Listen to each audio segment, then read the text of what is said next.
and sing, oh sing.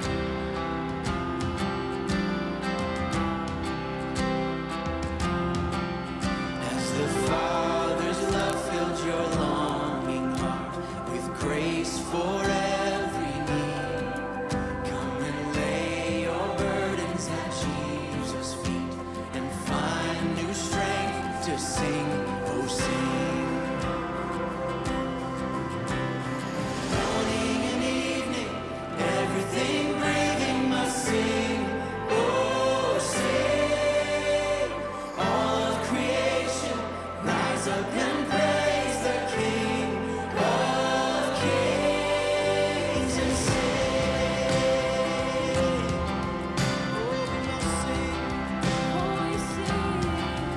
as the Son of God died to take away your sin and set you free, as the conqueror trampled over death, is Christ enthroned, then sing, oh sing. Morning and evening, everything breathing must sing, oh sing. All of creation, rise up and praise the King of Kings and sing. Everything with life and breath, oh sing.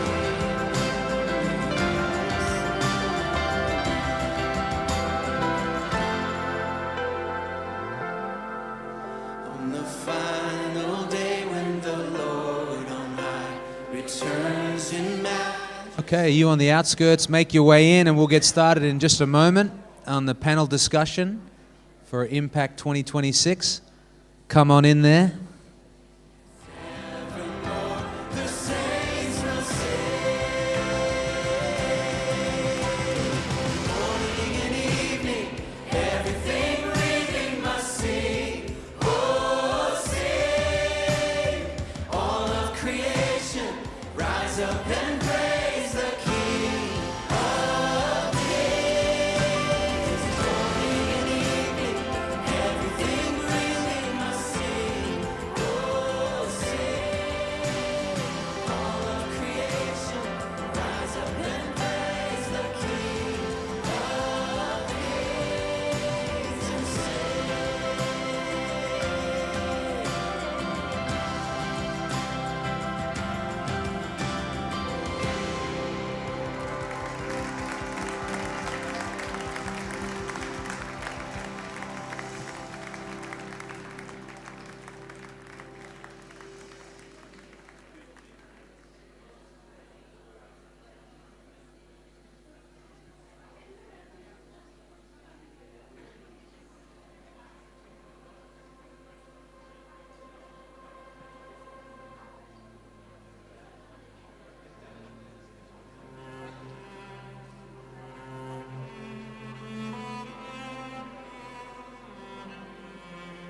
Are you weary, heavy laden? Come and lay your burdens down. Okay, well, good afternoon and welcome everybody to the panel discussion. And I want to warmly welcome you to the 2026 panel discussion. We've been doing this for the last, I've lost count now, it must be 7, 8 years maybe more. A time where we come here before you, always bring with me a wonderful group of fellow pastors to talk about things that are pertinent. For example, last year I believe it was, or maybe the year before, we spoke with Dr. Beakey about local churches and their pastors.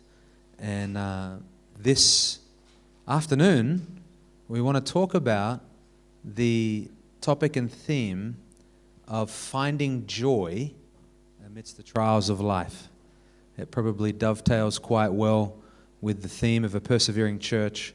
I made mention of it this morning, if you were here at Riverbend Bible Church, about how the Apostle Paul himself said in 2 Corinthians chapter 6, verse 10, that the Christian is sorrowful and yet always rejoicing. And we can think of Philippians 1:29 that tells us that it's been granted to us as a gift, not only to believe, but also to suffer. And if we surveyed each of our lives, everyone represented here, there would certainly be no end to the amount of stories we could share of heartache and pain that we go through. Jesus said, didn't he, that in this world you will have afflictions, you will have trials, you will have hard times. And rather than just coming together and acknowledging that we all have hard times, that we're going to face those hard times, we want to talk about the wrestle for joy in the midst of those hard times, because we need to be the people of God who are sorrowful and yet always rejoicing. So I've invited Dr. Carl Hargrove, pastor of at Grace Community Church, keynote speaker here at Impact. I also have to my left Jason Winslade, pastor at Redemption Church in Christchurch, faculty member at Trinity Theological Institute. And then also have Nick Cleveley from Covenant Grace Baptist Church in Timaru, also a faculty member at Trinity, to join me here as we have a discussion about this concept of finding joy in the trials of life, to the glory of God, really. So, gentlemen, I'm going to open it up to whoever wants to begin this discussion and get it underway before these precious people. Thanks for coming. How and why should we find joy? John Piper ain't here, so it's up to us. Yeah, it's up to us. My mind. Oh, sure. So they can record it, I suppose. So they can hear you. Yeah. Well, your voice is booming enough. They can hear me. This is for recording purposes. How about Hebrews chapter 12? So an example set before us, Hebrews 12, familiar text, but let's pay attention for a moment. What does the writer of Hebrews tell us? Therefore, since we have this great cloud of witnesses, lay aside encumbrances, sin that entangles, run with endurance. You might even say, be persevering in your race, is another way of saying it. It's not a sprint, it's a long race. Fixing your eyes on Jesus, the author and perfecter of our faith, who for the joy set before him did what? He endured the cross, despising the shame, and sat down at the right hand of God. So if you work in reverse in this text, he sat down at the right hand of God because his work of salvation was complete, and it was a great propitiation in the language of John, 1 John, satisfying God's holiness. He sat down. This is obviously the theme of Hebrews as well. And he sat down at that right hand, and he sat down because his work is complete. What moves him to that? What motivates him? Well, pleasing his Father. So we have John's gospel. He always does the things that are pleasing to him, John 8:29. And what was pleasing that he give of his life. And notice, I love that language, despising the shame.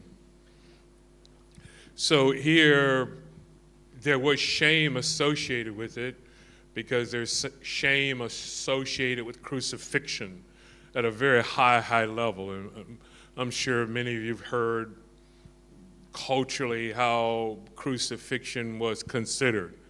But he despises it. But what's interesting about it, he was despised, but yet he despises the shame.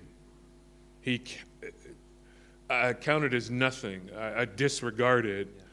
He didn't say it didn't exist, but I disregard it because there's something else that pulls me, that draws me, which is joy. And what's that joy?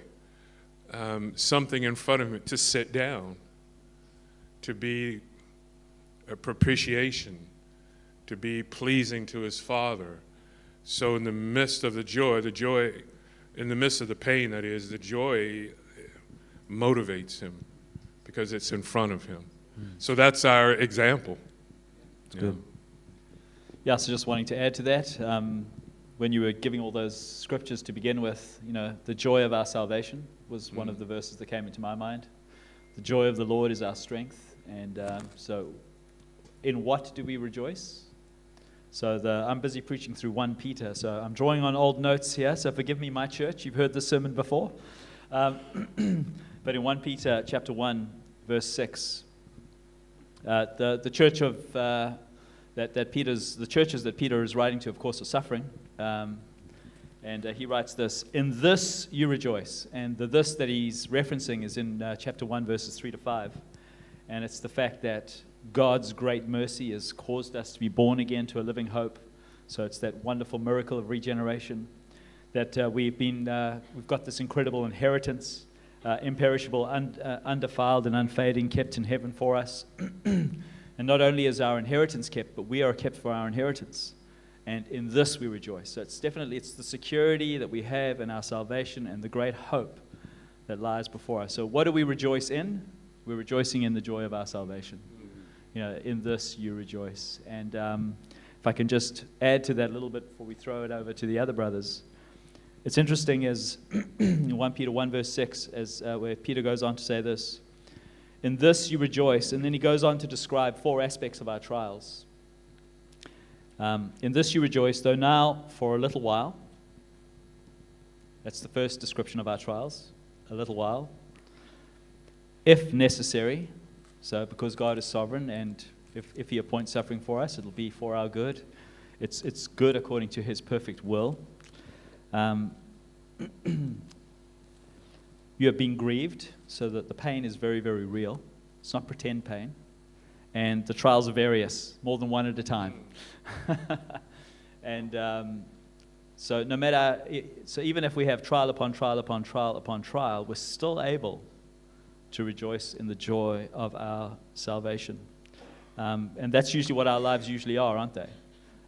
Just after I preached the sermon on Sunday evening, before I came here, a brother sat down next to me and he said, "Nick, that sermon was for me. I've just been diagnosed with stage 4 prostate cancer." And just for him to be able to say, "This works. This is what I needed to hear. This is what's going to get me through." This is the joy we can have. What we have in our salvation is resilient. It is true. It does sustain us, no matter what sort of trials we go through. Yeah. And I think both of those things, I think there's something probably important we need to kind of distinguish here, and that's, I guess, the differentiating between joy and happiness. Yeah, I think that's really important, because I think if you're anything like me, sometimes we can equate, spiritual maturity to almost trying to be happy when we're going through difficult times. But I think biblically we see here that happiness and joy are actually 2 different things. And I think that's important, because there are a lot of difficulties that we face as Jesus faced. There was joy, but then there was also an aspect of a phone going off. There was also... That's one of your students Hey, too. that's despising the shame. Thinking lightly of the shame. Real. That's happiness. And now coming back to the There we distinction, go. Jason, Look at you were that. saying. There you go. It's rejoicing in another's calamity. I shouldn't do that. I think Caleb needs to just count it all joy according to James. Yeah, so there you go. God This is ordained this great. moment for you, Caleb Mills. I think the session's now focused on application. The spirit of Caleb. If you were here this morning. This is not going to stop Caleb. We've got to distinguish between the both, because we can. There's almost like a false joy, I think, that we can sometimes have in saying, "I'm going through a really difficult time right now, and I'm happy. I put on a big Christian smile. Everything's okay," when everything inside of us, emotionally speaking, is actually breaking. And we can think of light-hearted examples. You drop your cell phone in the toilet. I've never done that, but I'm just Jason, how do you feel?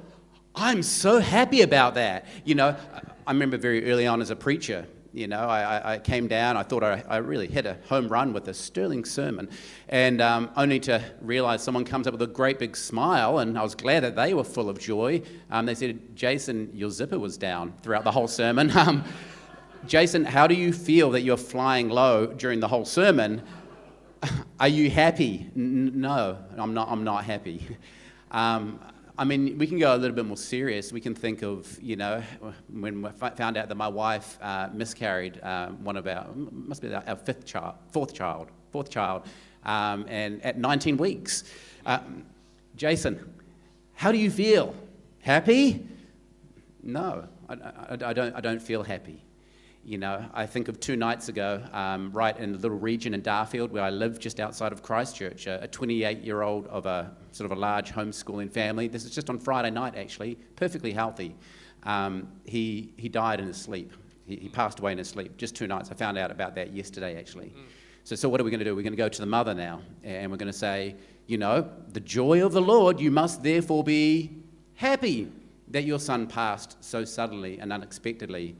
And yet, so no, of course not. And so I think instinctively we know that we have to make a distinction between happiness and joy. And it's really important because if we don't make that distinction, we're going to be dishonest with ourselves. And yet, at the same time, I think we have to understand that there can be a sorrow and there can be joy that actually coexist. In other words, we can be going through an incredibly difficult season, an incredibly difficult time, and we can say, you know what, how are you feeling? We can say, I am feeling devastated right now. I feel grief. I feel terrible right now, and yet in the midst of that, there's a joy. And so distinguishing between the two, I think, is incredibly important. What is happiness? Well, happiness is temporal. Happiness is something that's driven by emotion. Many times, happiness is something that is circumstantial. When things are good, I feel happy. When they're not going good, I don't feel happy. And so these are some of the characteristics of happiness, which comes and goes. But the joy that's being talked about here, I believe, is something that can be, and for the believer, it should be. It's possible to be constant even when things are feeling difficult. We have Jesus, the man of sorrows, Isaiah 53, and yet for the joy set before him, he endured the cross, despising the shame. And so I think for us, making that distinction between the two and rooting that confidence within our heart, understanding what joy, real joy is, which, by the way, is not happiness, it's not circumstantially driven. But when we think about it, and I don't know, you guys can think of a better definition, but perhaps we could say it's a gladness of heart that really stems in the character and the promises of God. A gladness of heart that's grounded in something that cannot change and can remain even in the most difficult of circumstances. It's really good, guys. I'm mindful of a co-friend we have by the name of Tom Drion. And he really ministered to our hearts at a meeting I was at in March. And he made mention of the Apostle Paul and how you think that the Apostle Paul spent a lot of time in a prison cell, dark, away from those whom he loved, chained as well. And man, you can do some research on the prison cell he was in. It was terrible. And yet he says in Philippians chapter 1 verse 4 that he's always offering prayer with joy in my every prayer for you all. And so Tom explained to us and had us picture in our mind that in that deep, dark, dire jail cell, there was the Apostle Paul praying prayers of joy even with a smile. And there he was, sorrowful yet always rejoicing, carrying his people in prayer with joy and praying prayers of joy. And one of the great ways that struck me in that moment, having arrived in California in March, licking my wounds a little, lacking some joy a little, to have that be the first message that came. And Tom spoke about how when we pray and we're praying and things are hard and we're all tense, but this kind of releases you to pray prayers with joy and be joyful in the midst of the hardship. And I asked the how and then also the why, and surely the why has something to do with the glory of God. I'm mindful of when Jesus wept over Lazarus, and then we know that he delayed the healing for 2 days so that, what? The glory of God would be on display. So talk a little bit more about this whole concept of joy for the people. Yeah, my mind goes Colossians, and interesting enough, Paul says here, now I rejoice in my sufferings. So we pause there, rejoice in sufferings. That's the idea that it's not the suffering itself that I rejoice in. I don't rejoice in stage 4 cancer, but I rejoice in my sufferings, amid my sufferings, while I suffer. But what's interesting is what he says next. Notice what he says, for your sake. So how can we have joy in the midst of suffering? We can have joy in the midst of suffering when we see that our suffering is for the benefit of others. So we get outside of ourselves. We think about other people. How will this benefit other people? And for Paul, he saw that his suffering would benefit others. And so even with the brother that may be facing that cancer, I referenced someone in one of my messages, someone that on our faculty that is facing cancer, and talking with him recently, and he said something to me that I've never been closer to the Lord through this. And now his example of suffering I called to encourage him, and he encouraged me because of how he is dealing with his suffering and rejoicing in the suffering, not the cancer itself, but rejoicing in the suffering because he knew that it would be beneficial to other people. So to have joy in the midst of trials, you think outside of yourself and how will my example be beneficial to other people? That's what drove Paul. He's saying, I suffer, I rejoice in it. Because in my suffering, I'm laboring for you, and you're growing in Christ, and I undergo criticism and persecution, but it's beneficial for you. Yeah. Just coming to your why question there, Matt. I think a lot of us do demand an answer to the why question, don't we? Sure. Why am I suffering? Lord, if you just explain to me how this pain will equal in that person's conversion, or that pain will equal this amount of sanctification, as soon as I see the math, that might help me. I might find consolation. And what came to my mind was Psalm 73, where Asaph, he's a man who's a worship leader in Israel. He's a theologian, a man who would teach others about the goodness of God. And there he is. He's living a godly Christian life. And yet he describes his experience as being stricken every morning. And as you read the commentators, some people think maybe rheumatoid arthritis, or maybe he had kidney stones, or people speculate as to what sort of suffering that he was stricken with every morning. And as a result of his suffering, he became envious of the wicked. There's the bad guy doing as much bad as he wants to do, and his life is going well. And here am I trying to do the best that I can do for the Lord, and I'm not getting blessed. This math's not adding up. Maybe God isn't good. And he talks about how his feet had nearly slipped and he nearly let go of God. And this was such a compelling sort of logical problem that if he had opened his mouth, he would have betrayed a whole generation of children. He could have misled a whole generation of young people into atheism, as it were. And then he went to the sanctuary of the Lord. And it's interesting how he discovered joy in the midst of his own personal situation.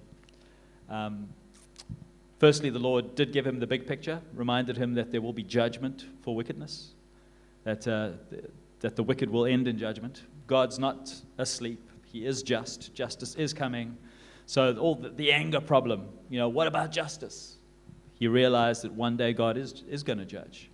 That God has, although it looks like they're sitting in riches, in fact, those riches are slippery places. That God is active in the world. He's active in a judicial way.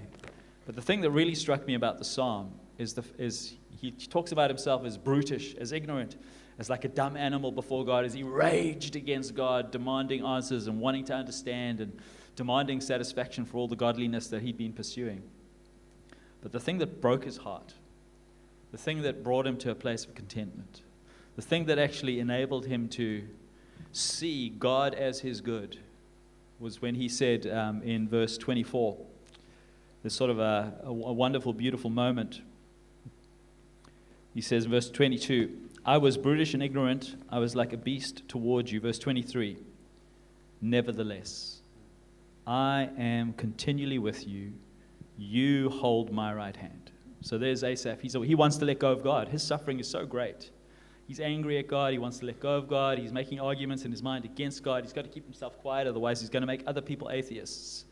And the grace of God visits him when he goes to the sanctuary, and he opens his eyes when he doesn't deserve it. He's arguing with God. He's criticizing God, and God gives him the truth. And he goes, I was ready to let go, but you didn't let go of me. And he tasted grace. He tasted God's saving grace. And what's interesting as you work through the psalm is he never gets an answer for why he was suffering. He doesn't actually get and this is why that happened. He doesn't get the ending of the book of Job where it all, twice blessed and all of the wonderful resolutions, the happy endings that we would all long for. But that taste of grace in the midst of his sufferings was sufficient for him that his heart was driven to say what I think are some of the best words in the scriptures, if you're allowed to say that these are the best words. Whom have I in heaven but you? And there is nothing on earth that I desire besides you. My flesh and my heart may fail, but God is the strength of my heart and my portion forever. And so just drinking deeply of that grace, yes, the truth about justice was important, but just knowing that God was his portion, that he would be with the Lord forever, that God did not let go of him. And I think just, we're going to go through trials, we're going to go through difficult situations, and different people are going to have different amounts of pain. But just knowing the grace of God towards us in the midst of that pain, it's not going to make light of it. It's just, where sin abounds, grace is going to abound all the more. And so, for me, that's deeply consoling. So you don't always get the why question answered, but you do know who is gracious towards you in your sin. Yeah. And I think in all of this, I think the thing, if we want to experience joy in the midst of the trial or joy in the midst of suffering, we need to have a proper perspective of it.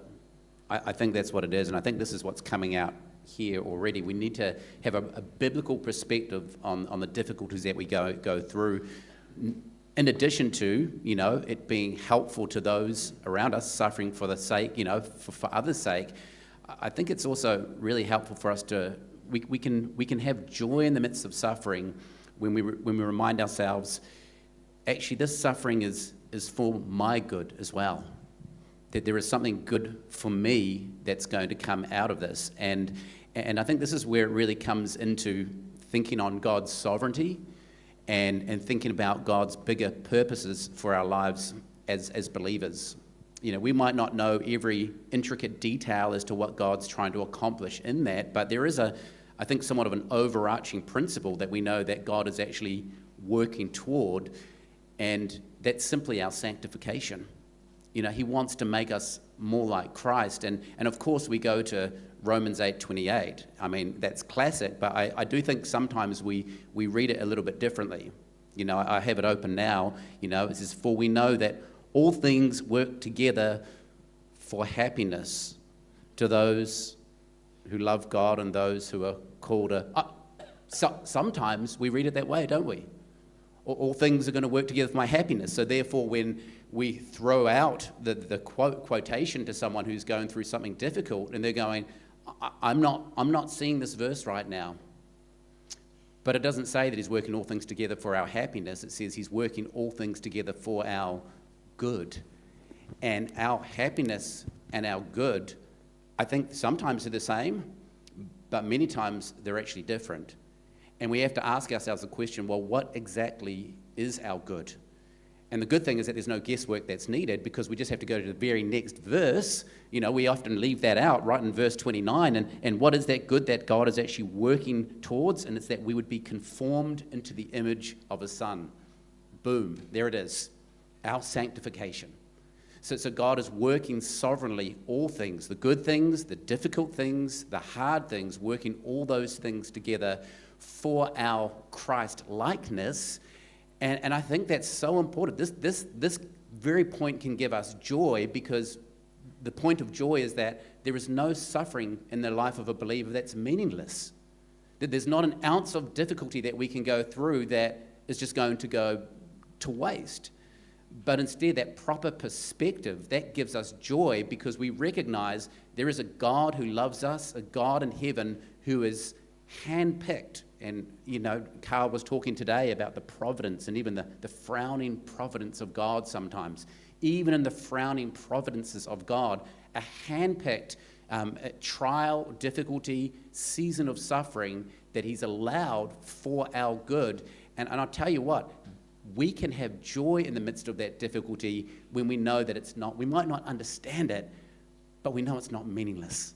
And so I think that's something just to keep holding on to, especially for those of us right now who are in that place, who are experiencing that right now. We can go, I can't figure it out, but I know there is a purpose. And somehow, some way, this is going to make me more like the Lord Jesus Christ. Please, Lord, do that work. And there's some joy that can come from that. Yeah, it's really good. Thank you. As we keep pointing to various passages of Scripture in the hope of helping these precious people and our own hearts, is in 2 Corinthians chapter 1. We know these verses very well. In verse 3, "Blessed be the God and Father of our Lord Jesus Christ, the Father of mercies and God of all comfort, who comforts us in our afflictions, so that we will be able to comfort those who are in any affliction with the comfort which we ourselves are comforted by God." And we love to, rightly, to meditate upon those verses and be comforted ourselves by those verses and think about how we can minister that to other people. Verse 5 often doesn't make it there. It says this: "For just as the sufferings of Christ are ours in abundance, so also our comfort is abundant through Christ."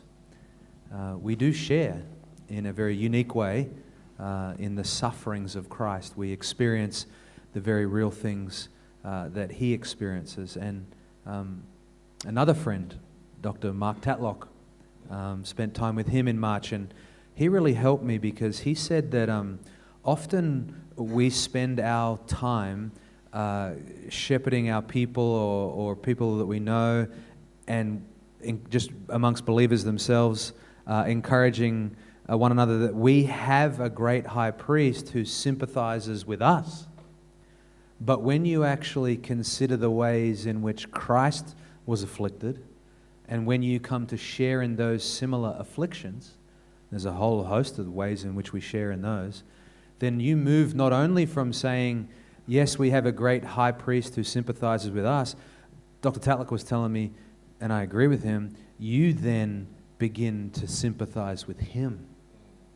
And as you sympathize with your Savior, you realize that to share in sufferings with Him is an amazing blessing in some crazy way. And God gives you strength. But this continues on.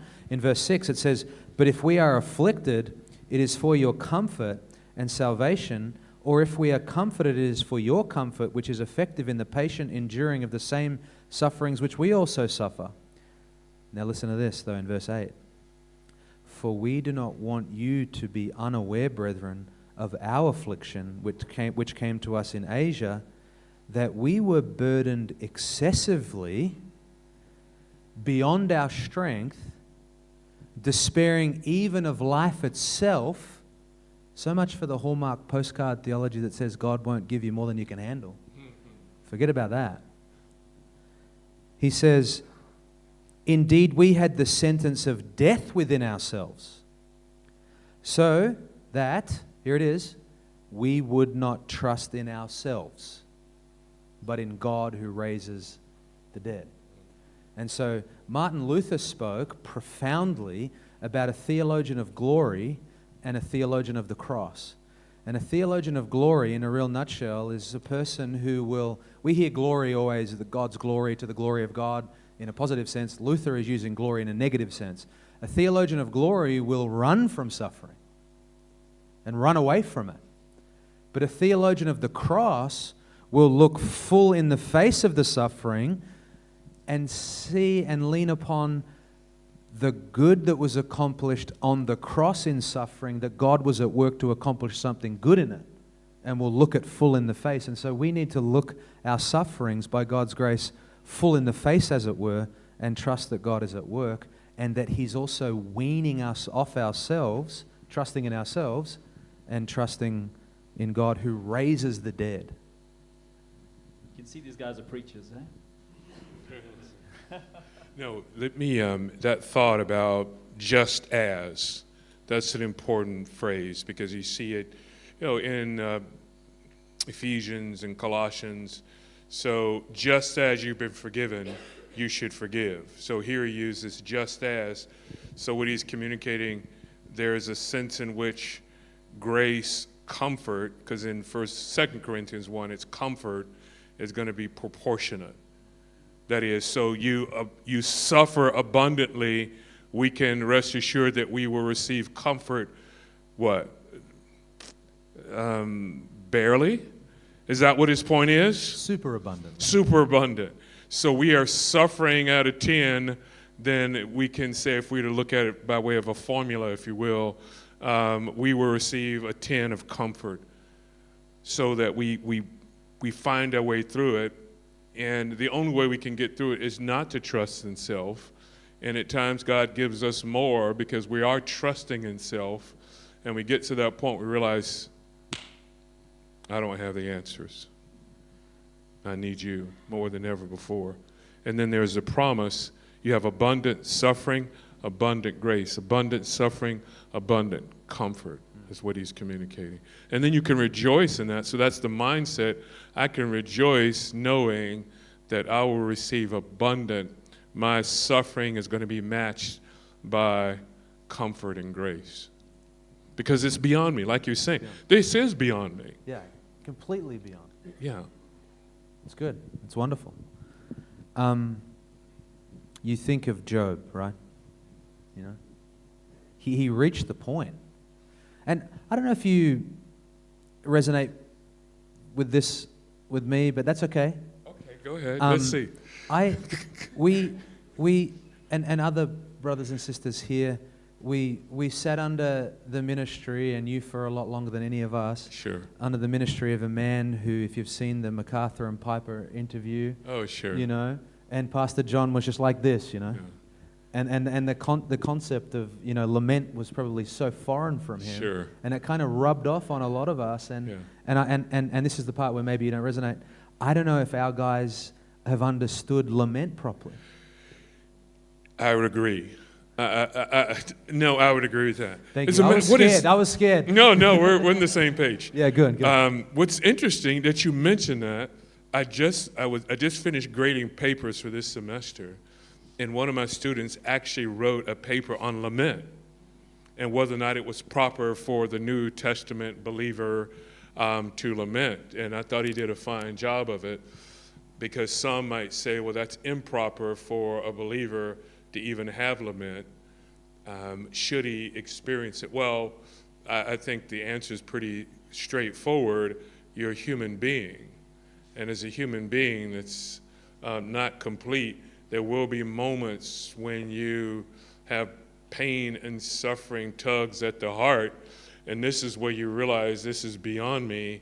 God, I need that super abundant comfort and grace. Yes. I think that's different than one staying in this state of melancholy. Yeah, I don't, but and some may say, well, sure, that's normal because this person experienced it. And Spurgeon, at the time, he would find himself wanting to go to the south of France to get away from ministry and to a certain degree from life. There's a Lloyd Jones who talks about his battles with this. So you see it, and you realize that great men experience it at times. Surely the psalmist did at times. He would cry out, you know, how long, O Lord? He's crying out. But what you find is often in the psalmist, he brings himself back to grace and a reliance upon God. So you sort of walk through his journey, then in the end you realize this, oh no, he speaks to his soul, say for instance, Psalm 42:43, why are you downcast, O my soul? Why are you disturbed within me? Hope in God, for you shall yet again praise him. And you see that refrain 3 times, twice in 42 and 1 in 43. So we all have to go through some degree of self-counsel and say, look to the Lord. Let me add another thought to that. The psalmist in Psalm 27, you see how it begins. Everything is just mounting against the psalmist. Criticism, war, difficulty is coming. But then he says in verse 4, it's really one of my favorite verses, this one thing I've asked of the Lord, that I might, what is it that he wants? He wants to dwell in the house of the Lord and gaze on the beauty of the Lord all the days of his life. So if we're going to face difficulty properly and have joy, where are we fixed? Is it on the circumstances, or is it on the beauty of God? We would do well to be people who learn to meditate on the beauty of God. And when you meditate on beauty, then that eclipses those things around us. My wife and I, we were driving back from OBC, and the road, both sides, these fields and little creatures, which you know who were eating all around us. And it was just wonderful watching them. And she said, boy, it's so interesting how it's so bright. It would have been, to our left, it was so bright over there, but you saw not quite as bright in this part of the field. And she didn't notice it because I looked up, this huge cloud that was over us here, but you almost saw here was this line of brightness over there. So the sun is still here. It's just the reality that right now we're under this huge cloud, and you couldn't see the brightness, but you saw it out there to the left as we were driving by. And so our soul has to then, like the psalmist, let me behold the beauty of God. And what is the beauty of God? What makes God beautiful? I mean, what makes God beautiful? Let's just begin. Sometimes my prayer life is just going through the alphabet and praying the attributes of God. God is awesome. God is benevolent. God is compassionate. God is a devoted God to me. God is excellent. And we go through it. That makes him beautiful. Then if we can focus our attention on the beauty of God and not the circumstances, we can have joy. I like that. What do you do when you get to Z or Z? Yeah, Zed. That's right, Zed. I'm used to it when I come here. Zed. That's a good one. You don't have to, Yeah, but I do have an answer for it. But anyway. zealous for, yeah. Yeah. Yeah, so just adding to all that you brothers are talking about, when we've spoken about joy in God, we've spoken about joy in salvation. I don't think we mentioned rejoicing in hope, which is one of Paul's concepts. Sure. And if you're in my church and you get a hospital visit from me, I've got one text that I'll always read to you. And I thought it'd be appropriate to read it now. It's 2 Corinthians 4, verse 16. And after I was what you were reading earlier, Matt, about just all of Paul's sufferings, beyond life, and further reflections on just the intensity of his sufferings. He writes in 2 Corinthians 4:16 and following, "So we do not lose heart. Though our outer self is wasting away, our inner self is being renewed day by day. For this light momentary affliction is preparing for us an eternal weight of glory beyond all comparison, as we look not to the things that are seen, but to the things that are unseen. For the things that are seen are transient, the things that are unseen are eternal. For we know that if the tent that is our earthly home is destroyed, we have a building from God, a house not made with hands, eternal in the heavens. For in this tent we groan, longing to put on our heavenly dwelling, if indeed by putting it on we may not be found naked.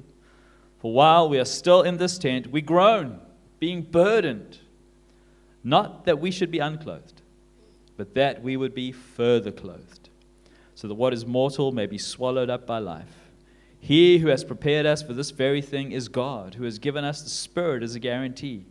So we are always of good courage. We know that while we are at home in the body, we are away from the Lord, for we walk by faith, not by sight. Yes, we are of good courage, and we would rather be away from the body and at home with the Lord. That's our hope. When I go to hospital, you come read that to me.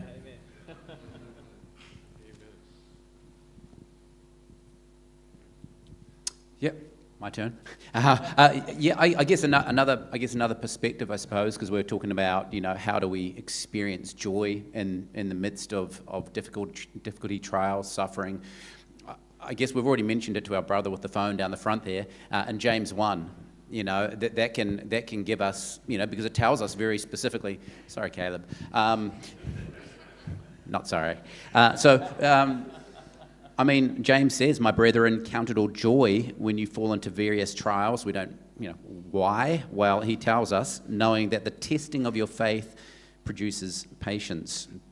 But let patience have its perfect work, that you may be perfect and complete, lacking nothing. And so I guess we can persevere in joy when we're in difficulty, because we realize it's a time of testing. And we know it's not a time of testing for God. God is not going, I wonder how this person's faith is going to stack up. He knows exactly what's taking place, but it gives us perspective of our own faith, our own trust, reliance, dependence upon God. Because at the end of the day, think about it. How most of the time when things are going smooth, we always think that we're more trusting, more dependent, more reliant upon God than what we actually really are. But when is it in life that we actually get to recognize and realize just exactly where things stand? It's when we're going through the difficulties. It's when we're going through the hardships.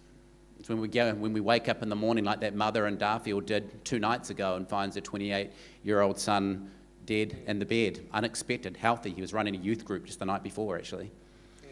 So it's in that very moment we get to see the truth about ourselves. There's a self-revelation, to ourselves, not to God.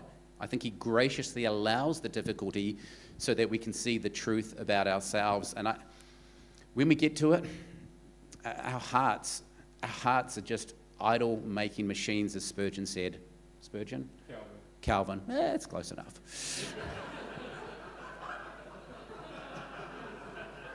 300 years separation. Yeah. From my vantage point, Yeah. He probably said it as well, so, Yeah. And Carl said it as well, so I'll put that in there. He's a little closer. Our hearts are idol-making factories. They really are. And we can know when we're hitting that time of suffering each and every time, the reason that we respond in the way that we do is because there's something that we've elevated within our hearts that we've really put in the place of God. Each and every single time. I can assure you of that. For instance, you have a parent who's, going through a difficult, trial with their teenagers or young adults, and when you really get to the heart of it, they're doing this, they're doing that, they're doing everything that they shouldn't be doing, and then you kind of get to the heart of it, and sometimes it can simply be we might call it a heart motivation, maybe a heart idol of control. They have wanted that control in that child's life, and now they're getting to an age where they're losing that control, losing what their heart really desires. Then what happens? It becomes a form of suffering. It becomes a form of trial, a form of difficulty. Now, in their thinking, they think, now, what would make that feeling go away? Just make my kid do what I tell them to do. Then that feeling will go away. But what is God showing them in that moment? Without justifying the child's behavior, what God's actually showing them in the moment is that perhaps what's inside your heart, you've elevated control over your child in a way that's elevated my control, God would say. Who's really in control of your child's life? Do you see what I mean? Let's just take it. We can go situation by situation by situation. In a marriage conflict, What's really going on there? Well, we're just fighting all the time. There's difficulties all the time. You start pressing the husband, and all of a sudden, you realize that there is a heart motivation, a heart idol of, let's say, respect. Now, is there anything wrong, men, with desiring respect from our wives? Of course there isn't. But when that heart motivation rises up higher than it actually ought, and to a point where it now becomes somewhat of an idol, somewhat of a motivation, somewhat of a aspect of our life that says, unless I have that, I cannot be happy. Well, what happens when we don't receive that which our heart desires? It becomes a trial. It becomes suffering. It becomes difficult. And it's not necessarily that the way that their wife is treating them or not treating them. It's not necessarily validating what the wife is doing, but what it is pointing out in that moment is that there is something in my heart that I have elevated higher than I ought to have elevated it. And this is the reason for why this is the reason I'm feeling this difficulty in this marriage conflict. And the list goes on and on and on. I give a couple of examples there because I think it does come back to James 1. Count it all joy, brothers, sisters, that when the difficulty comes, look to your heart, look to see what's actually taking place within there, see what you've elevated above God within your heart so that you can surrender that to Him. And even though that situation, that difficult circumstance that's causing you the trouble may not go away, some don't. Some may be lifelong difficulties. Your response to those can change as well. Another reason for why we can have joy in the midst of a difficulty, because God is showing us the truth about ourselves so that we can respond rightly to Him. As you were talking, I just, not audibly, kept hearing Jesus' words in the Gospel of John. My food is to do the will of Him who sent me. My satisfaction, which is what you're driving at. My satisfaction. We're always on a battle for seeking satisfaction, either from that which provides true and lasting satisfaction, namely Jesus, or things that never were designed to satisfy at all, like a good reputation or the perfect children or a perfect marriage or whatever it may be. I'm mindful of Jesus by the well with the woman of Samaria, and He said to her in verse 10, if you knew the gift of God and who it is who says to you, give me a drink, you would have asked Him and He would have given you living water. And we know that Jesus said, He is the bread of life. If anyone eats of Him, they'll never hunger. That's not to say that, or if you drink of Him, you never thirst. That's not to say that there isn't the daily battle of that satisfaction, as I said, but we need to be going to the right place for our satisfaction. You know, the prophet Jeremiah spoke of his, Yahweh said, my people have committed two great evils. You know, they've walked away from me and dug for themselves cisterns, broken cisterns that hold no water. And so sometimes, you've used the word allow a lot, and I can hear R.C. Sproul saying divine permission, no. Ordain, God ordains these things and brings them into our life. He's involved in them. And because of that, we have to keep running to the one that He has sent as our source throughout the trials, and continually drink of Him, eat of Him. And I think what you said before is so right about those heart idols. And I'm mindful Jesus said, where your treasure is, where your satisfaction is, there your heart will be. And He also said, from the abundance of the heart, the mouth speaks. And so whatever we're seeking satisfaction from will determine our words and our actions. And I know the daily battle. I know that when I'm not thinking as I ought to be thinking, it's because I'm seeking satisfaction from these broken cisterns that contain no water. Yeah, and you think about a broken cistern versus that full source of water, and then the mind goes to Psalm 16. And what did the psalmist communicate there, you know, at the end of the psalm? In your presence is the fullness of joy. And, you know, in your right hand are pleasures forever. And so in the midst of trials, even that wording, in the trial, we have to be in His presence. And if you're in his presence in the trial, then you can have joy. These two can work together. Because we try to avoid, I can have joy if I get out of the trial. No, you can have joy in the midst of the trial as you're in the presence of God. And how does one gain the presence of God? Yes, we know that we are in him, granted. We understand that. But presence is beholding. Presence is prayer. Presence is the word. Presence is meditation. Presence is engagement with God. Presence is falling down before him. I'm at the end of myself. This is being in the presence of God. And there you can find joy. And on the way to glory, finding joy. In the midst of trial, you can have joy if you're in his presence. What happens is that the flesh and poor counsel and bad theology wants us to, denounce the trial or pretend the trial isn't there. Because in the mind of bad theologians, and they think that these two can't coexist, but they do. We started with Jesus Christ, the prime example, correct? Yeah, despised the shame. He didn't say the shame wasn't there. He endured the cross. He didn't say the cross wasn't there, but there was something greater, which was joy. Thank you for your time and wisdom, gentlemen, brothers. Thank you for coming along, guys, and hope it's been an encouragement to you. I just want to say, don't suffer in silence. Open your mouth and seek help. I made reference of that this morning. Culturally, we can be a little quiet and not want to burden other people with that. Give them the blessing of being able to carry your burden. Don't suffer in silence. Look full in the face of the suffering, knowing that just like on the cross, God was accomplishing something good, beautiful, and glorious. And thank you guys so much. Pray,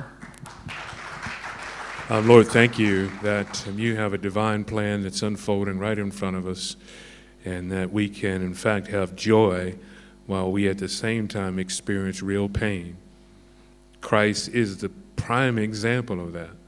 We thank you for that. Help us to strive to be like him. Bless our next time of fellowship with one another. In Christ's name, amen.